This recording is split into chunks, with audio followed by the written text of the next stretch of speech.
Selamat pagi Bapak Ibu Saudara yang dikasihi Tuhan. Pagi ini kita bersyukur karena kita boleh kembali bertemu di kontekstual Bible Reading. Hari ini kita sudah sampai di Ibrani pasal yang ke-7. Kita akan membaca dari ayat 1 sampai 28. Ibrani pasal 7. Sebab Melkisedek adalah Raja Salem dan Imam Allah yang Maha Tinggi. Ia pergi menyongsong Abraham ketika Abraham kembali dari mengalahkan raja-raja dan memberkati dia. Kepadanya pun Abraham memberi 1/10 dari semuanya. Menurut arti namanya, Melkisedek adalah pertama-tama Raja Kebenaran dan juga Raja Salem, yaitu Raja Damai Sejahtera. Ia tidak berbapa, tidak beribu, tidak bersilsilah, harinya tidak berawal, dan hidupnya tidak berkesudahan. Dan karena ia dijadikan sama dengan anak Allah, ia tetap menjadi imam sampai selama-lamanya. Camkanlah betapa besarnya orang itu, yang kepadanya Abraham, bapa leluhur kita, memberikan 1/10 dari segala rampasan yang paling baik. Dan mereka dari anak-anak Lewi yang menerima jabatan imam, mendapat tugas menurut hukum Taurat, untuk memungut persepuluhan dari umat Israel, yaitu dari saudara-saudara mereka, sekalipun mereka ini juga adalah keturunan Abraham. Tetapi Melkisedek yang bukan keturunan mereka, memungut persepuluhan dari Abraham dan memberkati dia, walaupun ia adalah pemilik janji. Memang tidak dapat disangkal bahwa yang lebih rendah diberkati oleh yang lebih tinggi. Dan di sini manusia-manusia fana menerima persepuluhan. Dan di sana ia yang tentang dia diberi kesaksian bahwa ia hidup. Maka dapatlah dikatakan bahwa dengan perantaraan Abraham dipungut juga persepuluhan dari Lewi yang berhak menerima persepuluhan. Sebab ia masih berada dalam tubuh bapa leluhurnya ketika Melkisedek menyongsong bapa leluhurnya itu. Karena itu andai kata oleh imamat Lewi telah tercapai kesempurnaan, sebab karena imamat itu umat Israel telah menerima Taurat, apakah sebabnya masih perlu seorang lain ditetapkan menjadi imam besar menurut peraturan Melkisedek, dan yang tentang dia tidak dikatakan menurut peraturan Harun? Sebab jikalau imamat berubah, dengan sendirinya akan berubah pula hukum Taurat itu. Sebab ia yang dimaksudkan di sini termasuk suku lain. Dari suku ini tidak ada seorang pun yang pernah melayani di Mizpah. Sebab telah diketahui semua orang bahwa Tuhan kita berasal dari suku Yehuda, dan mengenai suku itu Musa tidak pernah mengatakan suatu apapun tentang imam-imam. Dan hal itu juga lebih nyata lagi jikalau ditetapkan seorang imam lain menurut cara Melkisedek yang menjadi imam bukan berdasarkan peraturan-peraturan manusia, tapi berdasarkan hidup yang tidak dapat binasa. Sebab tentang dia diberi kesaksian, engkau adalah imam untuk selama-lamanya menurut peraturan Melkisedek. Memang suatu hukum yang telah dikeluarkan dahulu dibatalkan kalau hukum itu tidak memiliki kekuatan dan karena itu tidak berguna. Sebab hukum Taurat sama sekali tidak membawa kesempurnaan, tetapi sekarang ditimbulkan pengharapan yang lebih baik, yang mendekatkan kita kepada Allah. Dan sama seperti hal ini tidak terjadi tanpa sumpah, memang mereka telah menjadi imam tanpa sumpah. Tetapi ia dengan sumpah diucapkan oleh dia yang berfirman kepadanya, Tuhan telah bersumpah dan ia tidak akan menyesal, engkau adalah imam untuk selama-lamanya. Demikian pula Yesus adalah jaminan dari suatu perjanjian yang lebih kuat. Dan dalam jumlah yang besar mereka telah menjadi imam, karena mereka dicegah oleh maut untuk tetap menjabat imam. Tetapi karena ia tetap selama-lamanya, imamatnya tidak dapat beralih pada orang lain. Karena itu ia sanggup dan juga menyelamatkan dengan sempurna semua orang yang oleh dia datang kepada Allah. Sebab ia hidup senantiasa untuk menjadi pengantara mereka.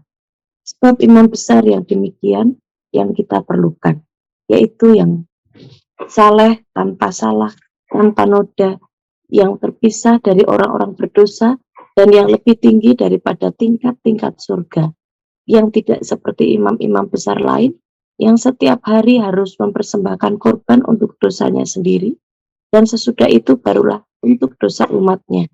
Sebab hal itu telah dilakukannya satu kali untuk selama-lamanya, ketika ia mempersembahkan dirinya sendiri sebagai korban. Sebab hukum Taurat menetapkan orang-orang yang diliputi kelemahan menjadi imam besar, Tetapi sumpah yang diucapkan kemudian daripada hukum Taurat menetapkan anak yang telah menjadi sempurna sampai selama-lamanya. Puji Tuhan, terima kasih teman-teman yang sudah membacakan ayat Alkitab pagi ini. Kita kembali diingatkan kemarin dari Ibrani pasal yang ke-6 ayat 19-20 bahwa Yesus adalah pengharapan kita, dia sudah masuk sebagai perintis bagi kita dan dia sendiri menjadi imam besar sampai selama-lamanya menurut peraturan Melkisedek. Dan saat ini di Ibrani 7 kita boleh melihat ya, siapa itu Melkisedek, apa yang dimaksud bahwa Yesus menjadi imam besar menurut peraturan Melkisedek. Dan di ayat 1-3 di situ bahwa ada data mengenai Melkisedek ini, gitu ya. Menurut beberapa tafsiran yang saya baca, ada yang menafsirkan bahwa Melkisedek itu adalah Sem, anaknya Nuh, nenek moyang bangsa Yahudi. Tetapi ada juga yang menafsirkan bahwa Melkisedek itu ya Yesus sendiri yang teofani di PL yang menemui Abraham secara langsung. Tetapi dari ayat 1-3 ini kita mendapat data bahwa Melkisedek ini adalah seorang raja sekaligus seorang imam. Jadi dia adalah Raja Salem. Arti Melkisedek itu adalah raja yang benar, sedangkan Salem adalah damai sejahtera. Jadi dia adalah raja yang benar, raja damai sejahtera, dan oleh Allah diangkat menjadi imam Allah yang maha tinggi di situ. Dan Melkisedek di sini menjadi perlambang dari Kristus. Dia adalah tipe yang akan digenapi nubuatnya di dalam Yesus Kristus. Dan ini adalah Melkisedek. Dan ayat 4 dikatakan bahwa Melkisedek ini begitu besar, gitu ya, lebih besar daripada Abraham, bapa orang Israel saat itu. Dan bahkan Abraham pun memberikan 1/10 dari apa yang ada kepada Raja Melkisedek yang juga adalah imam itu ya. Jadi Abraham memberikan persembahan 1/10 yang saat itu menurut hukum Taurat persembahan 1/10 adalah hanya untuk para imam, dan yang bertugas yang diangkat adalah orang-orang Lewi, gitu ya, orang-orang Lewi. Padahal Melkisedek bukanlah dari keturunan Lewi. Bahkan saat itu baru ada Abraham yang menjadi bapa leluhur orang-orang Lewi. Tetapi Abraham sudah memberikan kepada Melkisedek persepuluhan. Dan di sini juga Melkisedek ini memberkati Abraham, sekalipun Abraham ini adalah yang memiliki janji bahwa dari Abraham dan keturunannya semua bangsa akan memperoleh berkat, dan Melkisedek memberkati Abraham, itu ya, dari ayat 6. Tetapi Melkisedek yang bukan keturunan mereka memungut persepuluhan dari Abraham dan memberkati dia, walaupun ia adalah pemilik janji. Memang tidak dapat disangkal bahwa yang lebih rendah diberkati oleh yang lebih tinggi. Jadi Melkisedek memiliki kedudukan yang lebih tinggi dari Abraham, sehingga Abraham diberkati olehnya. Dan di sini kita akan lihat dari ayat 11-28 bagaimana dalam PB itu semua digenapi di dalam Yesus Kristus. Dan ayat 11 dimulai dengan satu pertanyaan. Karena itu andai kata oleh imamat Lewi telah tercapai kesempurnaan, sebab karena imamat itu umat Israel telah menerima Taurat, apakah sebabnya masih perlu seorang lain ditetapkan menjadi imam besar menurut peraturan Melkisedek, dan yang tentang dia tidak dikatakan menurut peraturan Harun? Ya.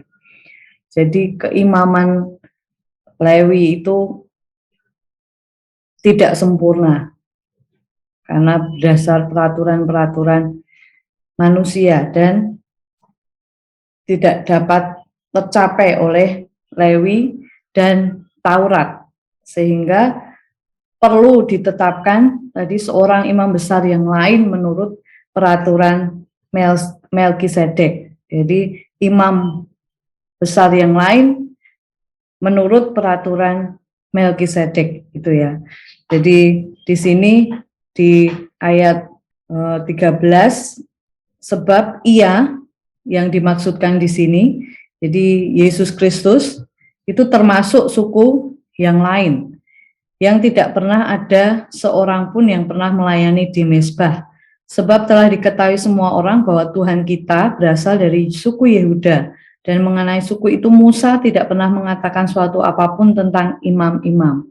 Jadi Yesus Kristus yang berasal dari suku Yehuda, yang jelas secara peraturan Harun dia tidak termasuk dalam jabatan imam, tidak menerima panggilan sebagai imam, tetapi menurut ya tadi seperti peraturan Melkisedek, dia ditetapkan sendiri oleh Allah untuk menjadi imam besar. Ya, Yesus sudah menjadi imam besar. Nah, itu perlu ditegaskan dan dibuktikan bahwa imam peraturan manusia itu, ya hukum Taurat itu Tuhan ubah gitu ya. Jadi dari ayat 15 sampai 16 jauh lebih nyata lagi jikalau ditetapkan seorang imam lain menurut cara Melkisedek yang menjadi imam bukan berdasarkan peraturan-peraturan manusia, tetapi berdasarkan hidup yang tidak dapat binasa. Jadi bukan karena peraturan-peraturan manusia, tetapi berdasar hidup yang tidak binasa. Dan Allah sendiri telah berfirman kepada beri kesaksian tentang Yesus bahwa Yesus adalah imam untuk selama-lamanya menurut peraturan Melkisedek. Kita bisa lihat itu di ayat 17. Dan Yesus adalah imam besar yang sempurna, gitu ya. Dari kita akan lihat di situ bahwa Yesus itu memberi jaminan yang lebih kuat dari ayat 22. Yesus adalah jaminan dari suatu perjanjian yang lebih kuat. Dan di sini dia adalah yang membawa kepada kesempurnaan, imam yang sempurna, menyelamatkan dengan sempurna. Ayat 24.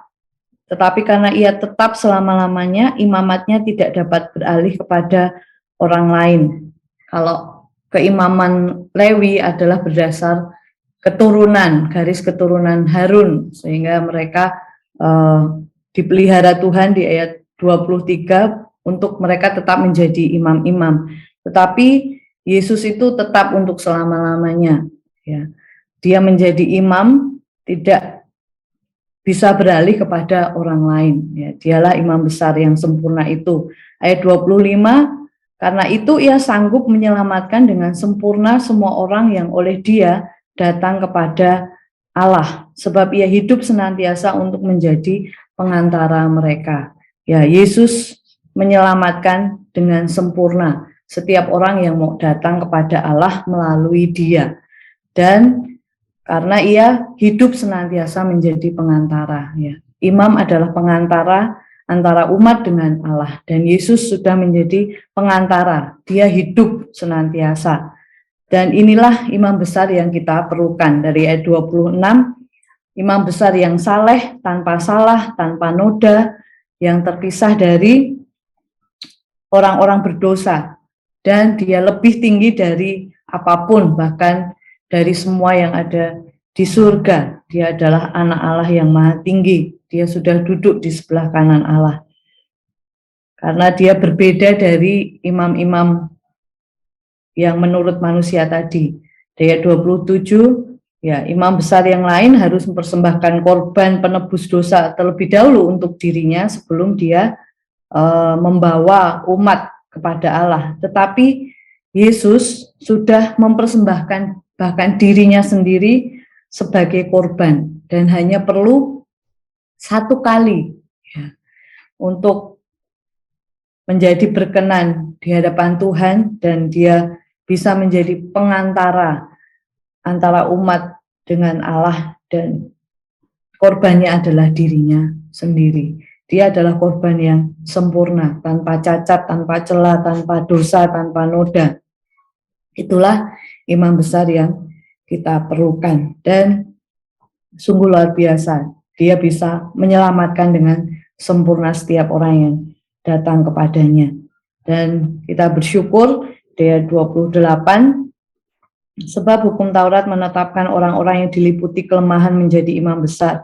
Tetapi sumpah yang diucapkan kemudian daripada hukum Taurat menetapkan anak yang telah menjadi sempurna sampai selama-lamanya. Jadi Yesus sudah menjadi imam besar yang sempurna sampai selama-lamanya. Sungguh kita bersyukur pagi ini, sehingga amanat teksnya kita boleh melihat bahwa Yesus Kristus adalah imam besar sempurna yang menyelamatkan secara sempurna juga orang yang oleh Dia datang kepada Allah. Yang perlu kita renungkan, aplikasikan pagi ini, apakah saya sudah mengimani Yesus Sang Imam Besar yang sempurna itu, dan maukah saya menjadi saksi-saksinya supaya orang lain juga datang kepada Allah melalui Yesus Kristus. Terima kasih. Sekian renungan firman Tuhan pagi ini. Tuhan Yesus memberkati. Kita akan bersyukur kepada Tuhan. Hari-hari ini adalah waktu kita untuk bersyukur. Ku bersyukur Bapa, ku bersyukur Tuhan. Banyak yang Kau perbuat di dalam hidupku, rancangan indah terjadi di hidupku. Apa yang mengerti segala yang ku perlu, kasih-Mu sempurna nyata dalam hidupku. Bersyukur Bapa, ku bersyukur Tuhan, buat kasih setiamu di dalam hidupku. Ku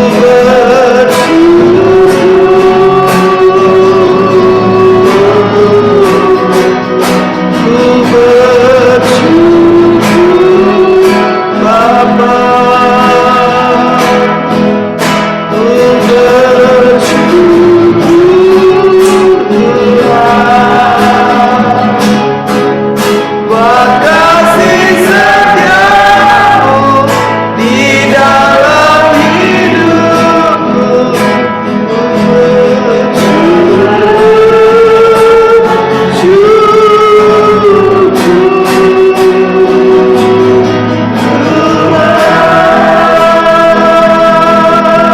Mari bersyukur, mari berterima kasih. Haleluya.